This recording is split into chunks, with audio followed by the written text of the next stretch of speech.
Hey, what is up, guys? Welcome back to another video.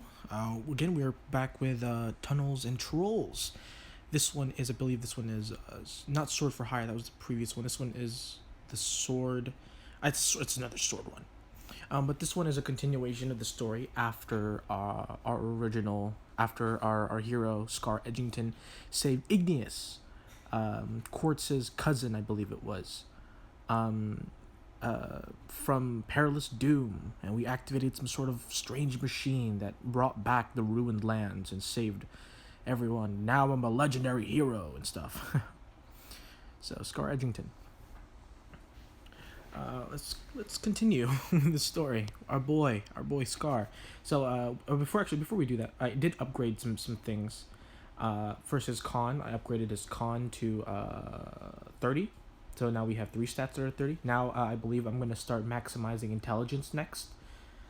Strength is not that important because we're not really going for a strength-based character. But I do want to increase my intelligence because right now, luck, dex, and con are the most important stats. And then next to that is intelligence and charisma. Then for me, strength. Now it could be different for other people if you decide to play this game. But at the moment, this is what I have.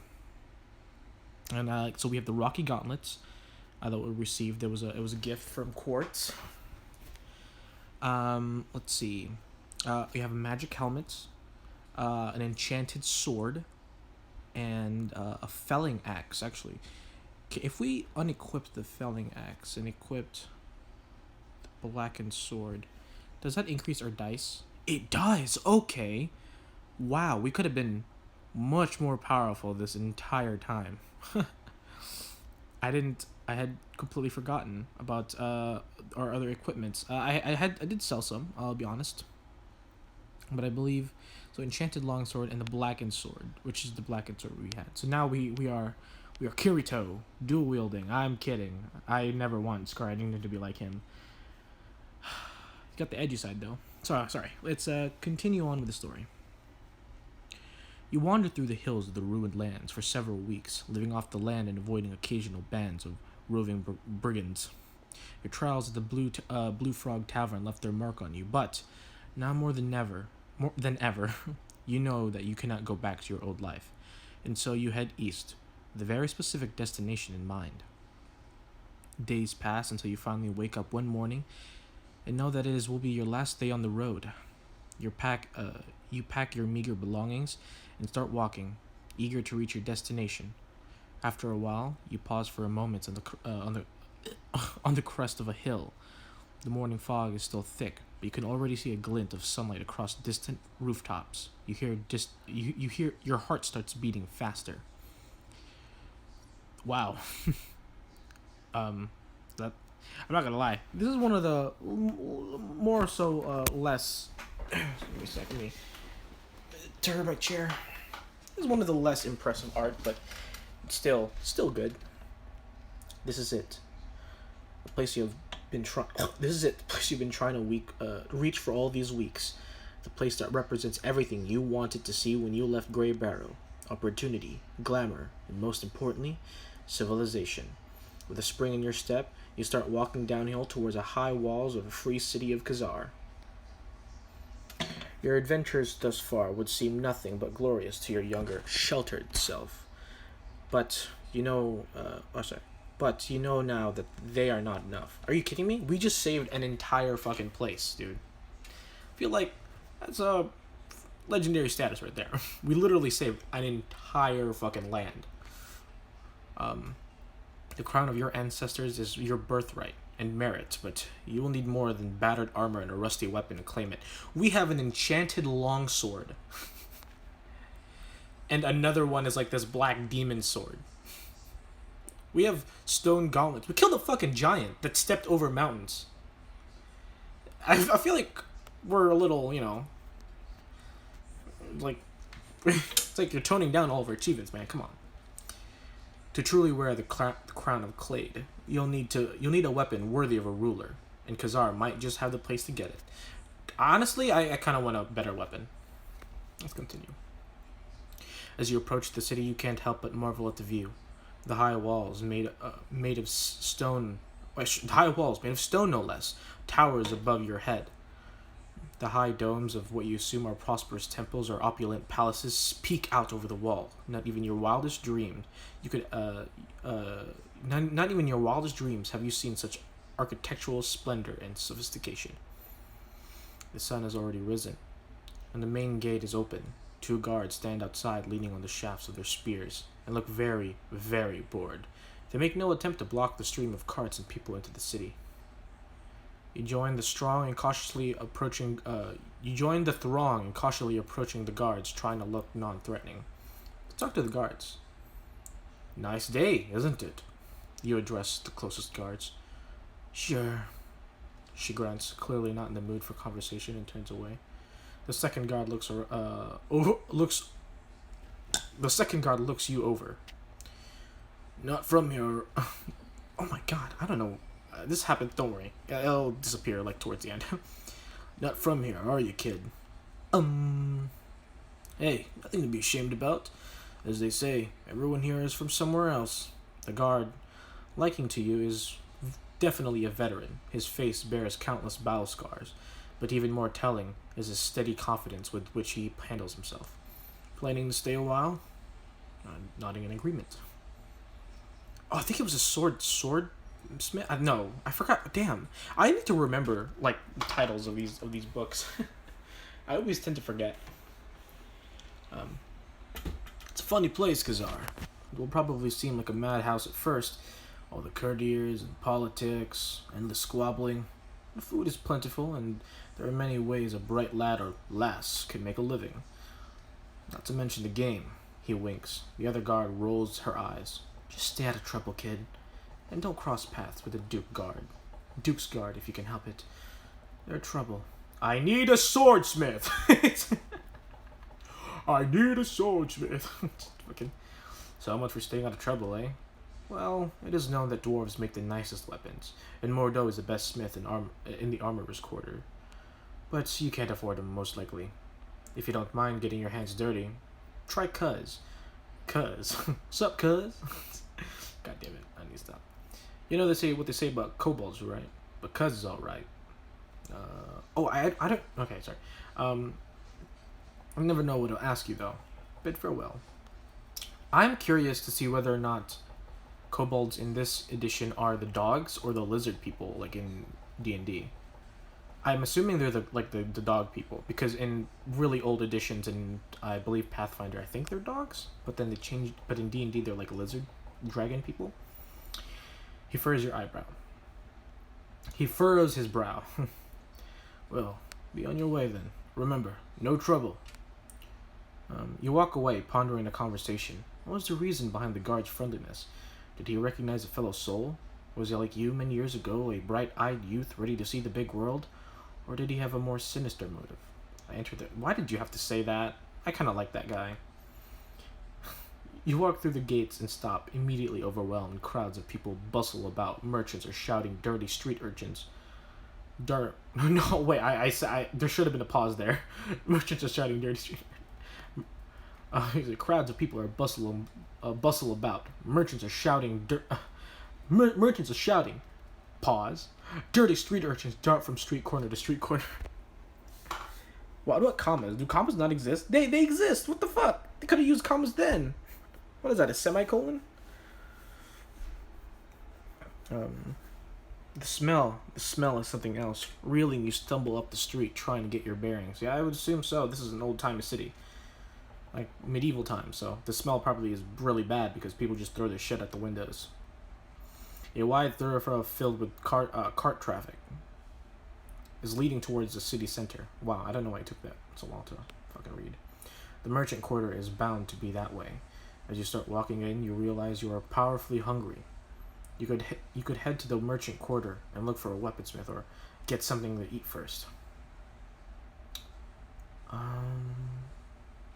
No, let's look for the weaponsmith. We can get something to eat later. You follow the thoroughfare to the center of the Khazar. Gradually, the crowds thicken. You must be close to the main market.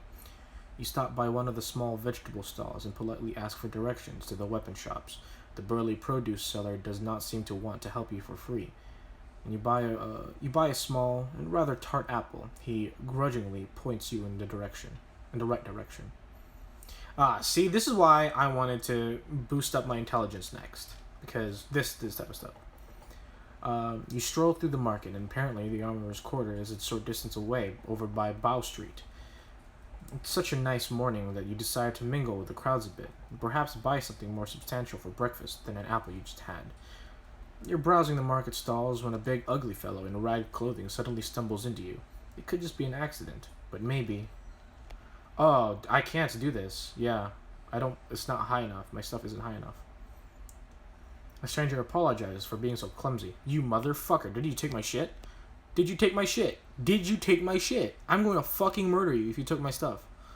Okay, I still have 1,000 gold. Motherfucker. No, he did take my shit. Stranger apologizes for being so clumsy and swiftly moves away. You take his apology at face value, only to realize moments later your coin purse is gone. You motherfucker. Is it gone? Is it actually gone? Okay. Alright. Honestly, I'm not gonna lie. As long as I have this gold, I'm fine. No, don't drop that. Don't drop it. Okay. With a bellow of rage, you'll rush after him. As you give chase, strangers start trying to grab at him, but he draws a dagger, and they shrink away. He bursts free from the throng, in dodging between two street wagons. Oh, let's fucking follow him. You leap across the bare street, and into an alley 30 feet ahead of you. You see a thief turn a corner, and you follow in hot pursuit. The chase goes down for several minutes as the thief twists and turns through the sinking, the stinking narrow lanes, but he can't elude you. The Mongol dogs that live in these poor streets have been disturbed by the commotion, and now that they're chasing both you, nipping at your heels and thighs as you run. Throwing himself over one last wall, the thief leaves his ragged section of leaves this ragged section of town and dashes across the Great Khazar Road. You follow him, too winded to yell any longer, as he turns into the Golden Avenue, runs down its length, and then vanishes through the main gate of the Old Heroes Cemetery. Push on. As you prowl along the gravestone in search of your foe, you hear the main gate clang shut and watch in disbelief as it chains move to lock itself. The air in the moment in front of you shimmers, and a black figure materializes from thin air. As it dawns on you that you're facing black sorcery, the earth begins to move, and bony fingers pierce the soil, grip at your ankles. The figure sneers, reaches up and grips you, and grips the ends of his greasy brown hair. He's tearing off his face. What? He tears off his face, revealing the sinister features of a long-dead corpse. A bolt of energy flashes from his hell red eye sockets and freezes you in place. The sword drops from your fingers. What? What? Did I just die? Oh, you motherfucker. All around you, graves are opening, smoldering corpses, skeletons crawl forth towards you. Evil echoes in your head as his undead minions drag you down to the earth. Oh, what? I just died, dude. Oh, it's called Assorted Adventure. Okay, we're gonna try this again.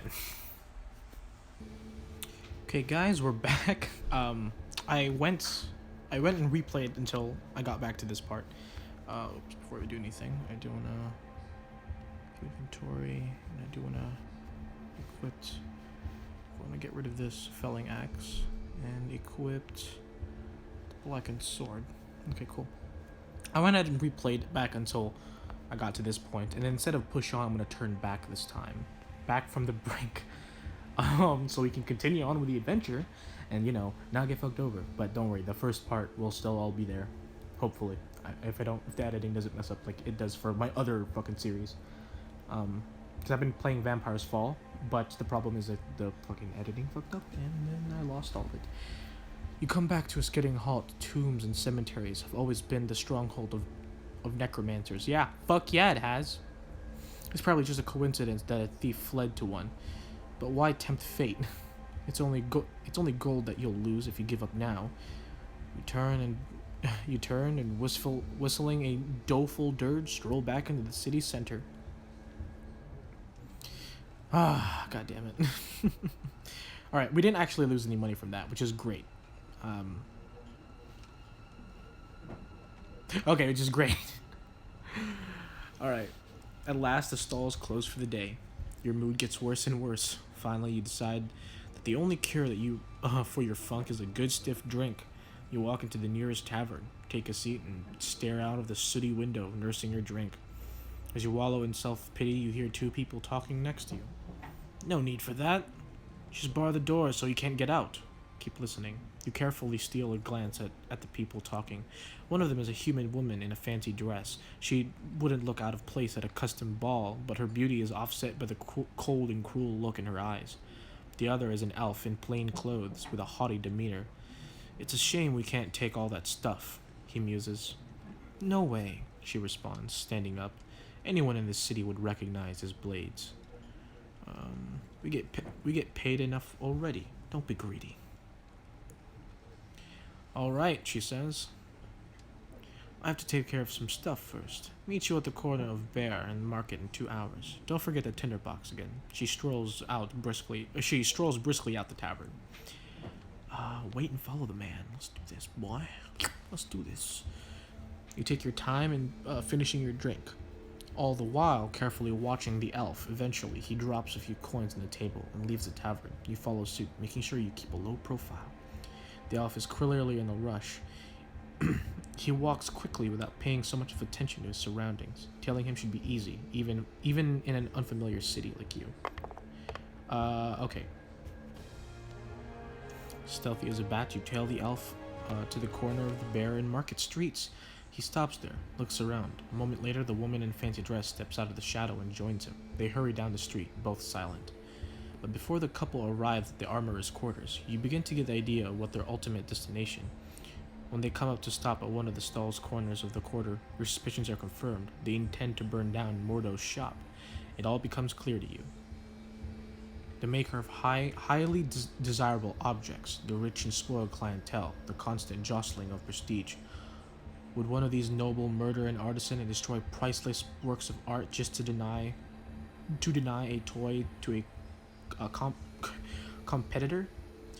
You're not an expert in the ways of the gentry, but you think you know the answer. Rage burning deep in your heart, you follow the odd couple into the shop. You creep up the door and peer inside.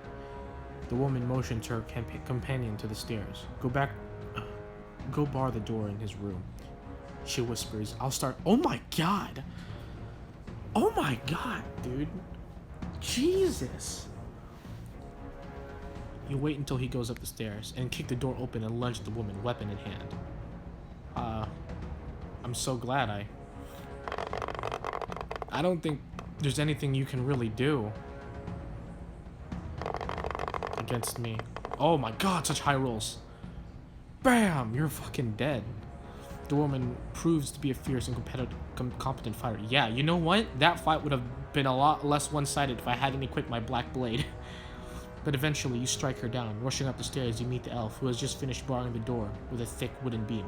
Snarling, you attack. Oh, this guy's fucked. This guy's a bitch. She was way tougher than him. Blop! And this should be the finishing blow.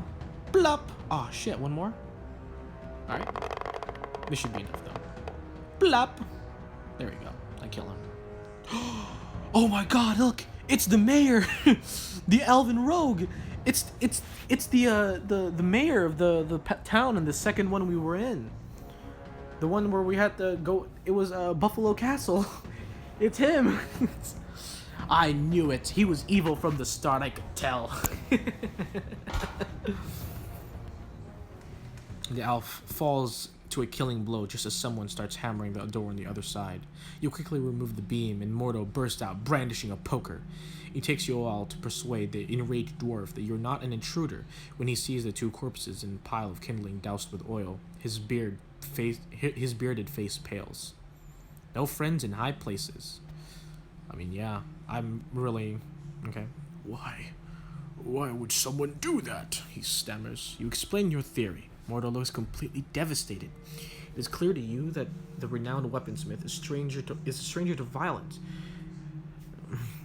and that he thought having patrons in high places would render him safe from any threats. Unfortunately, with both conspirators dead, it is impossible to find the person behind the plot. Eventually, yeah, we should have kept one of them alive. Maybe the girl. Eventually, the dwarf calms down and composes himself. I think I'm done with this place. My cousin runs a shop in Gull. There is no shortage of work there with what with the pirates and all these pampered fops can go and he ends the sentence with a masterful swear. Looks at you earnestly. You saved my life. I don't have much to give you in way of coin.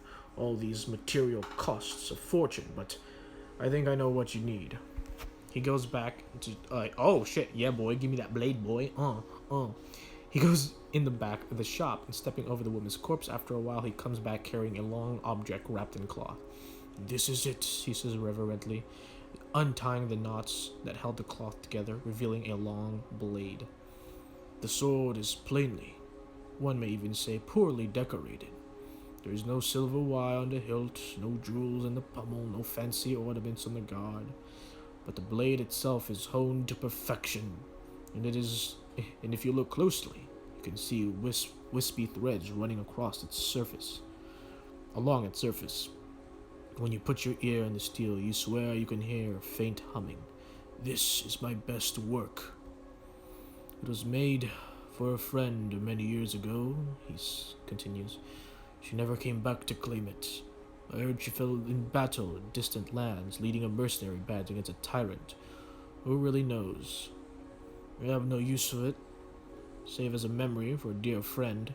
I know it would serve a better purpose in your hands.